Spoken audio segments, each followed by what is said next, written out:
and 40-15. Very nice to see Roger Federer here in the box with us. Just going to watch and see whether Novak Djokovic can win the set, which he can.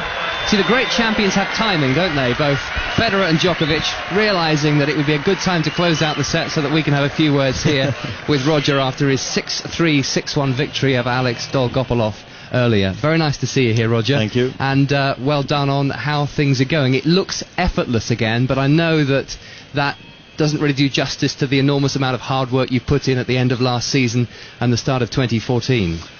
Yeah, exactly. The hard work has been done, needs to be done too.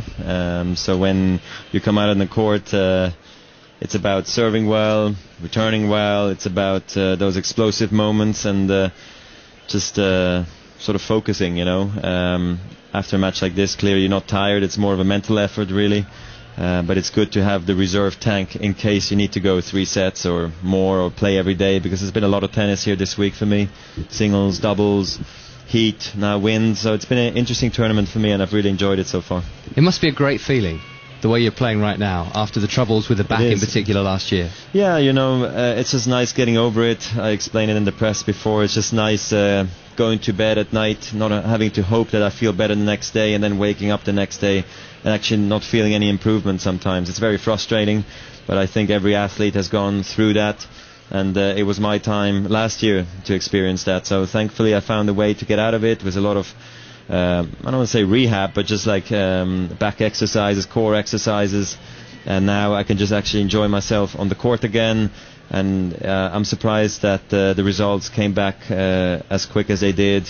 Playing well in Australia, then winning in Dubai, and now backing it up here in Indian Wells. It's a lot of travelling, but I've played well on all continents, so it's very nice. So is it safe to say, Roger, then that if physically you're in better shape, that the pre-season at the end of last year you actually upped it, the ante, you increased your workload?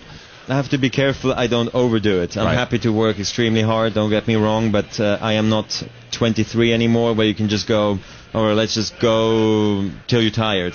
I think I have to do it differently. I have to be a bit more cautious when I work out, but I can work extremely hard. So I think first in the beginning of December it was more of catching up what I was missing still, because I could feel at the end of the year I was feeling good, but at the same time I was realizing also I am a bit tired. I do get a bit tired after long rallies. I do get a bit tired if I have to play 3-4 days in a row. It's just because I couldn't work as hard as I wanted to. And then the second part of December, I think that's when you really then, all right, I'm finding my potential again. This is now more fun again. And then you become more confident in your movement. You feel you're stronger. I don't want to say you look better, but you feel like you look better, and then it's just fun, and then it's good. You've never doubted yourself, though, that you could actually remain competitive up the top of the tennis tree here, have you? I mean, it's not really. Clearly, there was times where it was more difficult. I must admit, when you just soar, and like I said, you don't feel the improvement. You're like, I mean, eventually it's going to go away, but then the question is, once it's all gone, are you able to figure things out and play good tennis again? That you're not quite sure until you've done it. But I must say, I know where my normal level is, I know what my bad level is, and I know what my great level is. So I've done it. There's no bad level, is there? There is sometimes. Of course. We don't see it that often. Well, it's a bad feeling. You just feel like when you don't dare to pull shots normally you would when you are unbelievably confident, or you can't dig yourself out of a point where in a normal match you are. So it's just it's tricky sometimes. The mind can play really a lot of tricks on you. Isn't it funny? He will say that there is a bad level, but for us when we watch, it's not easy to pick when the bad level is happening. I think that's again a testament to his level of play, that he can kind of cover up those bad days. Yeah, I think maybe, let's just say, those bad levels are maybe 10-20% of the times. It's not very often, but this is the ones you just have to get through the match somehow. Yeah. And you don't talk about it. It's just job done, and you move on, and hopefully next day it's going to be a better one. And everything's relative, Mark, as well. That's what we should remember when we're talking about a bad level for Roger. I know your schedule's very important, and you sit down at the start of the year and work out exactly how many tournaments you can play. Have you decided yet whether you're going to go on to Miami? Most likely, yes. I mean, I wasn't sure. I just at this point, I'm just going to see how I feel. And if I feel good, I'll go, and if I don't feel good and I need a rest, then I'll go back to Switzerland. So I feel like I'm happy to go to Miami. We'll see how the finals turns out to be. I hope I'm not going to get injured, but I'll go to Miami, and then most likely we'll play, yes. And Grand Slam still very much the goal. You've told us before, but as you look at your ranking, Roger, if you win tomorrow, you're back in the top 4 again.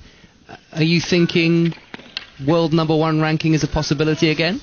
Not really. I mean, Rafa and Novak are so far ahead that it would be totally wrong to do that, because I remember a month ago I was just hoping to play well again, and everything happens very quickly in tennis. I'm aware of that, and people very quickly, come to very quick conclusions that either I can't play tennis anymore, or now here I'm back to world number 1. So for me, it's about, if I can't win Indian Wells, then anyway it's further away again, and if I can, then it's closer. But I'm just really focusing on trying to win titles right now. The rankings is secondary, but clearly being ranked in the top 4 is helpful in the draws that you're going to enter, because you're not going to catch Novak or Rafa in the quarters. The outcome of this match, obviously Djokovic has won the first set 7-5, 1-love. If you had a choice, we'll put you on the spot here. If you had a choice, is there a preference here in the desert that you'd rather face tomorrow? Probably prefer to play John, even though I don't want to say it's not fun, but it's just it's more like a soccer penalty shootout. It's not so much about tennis itself. It's about mentally staying strong and just more reacting than creating. And I've played against him 2 years ago here in the finals, and it was the same situation. He was in the semis against Novak, and I was in the finals already, I think, and then I was able to beat John. So that would maybe give me a slight edge, I don't know, because I know how tough Novak is in the finals here in the States on this kind of a court. That's what he loves, and that's probably when he's at his best. And a final thought, how closely are you watching the likes of Djokovic and Nadal and Andy Murray? Are you still watching them very, very closely, and do you feed off them? Do you get confidence, perhaps, if you detect that they're not completely on their games?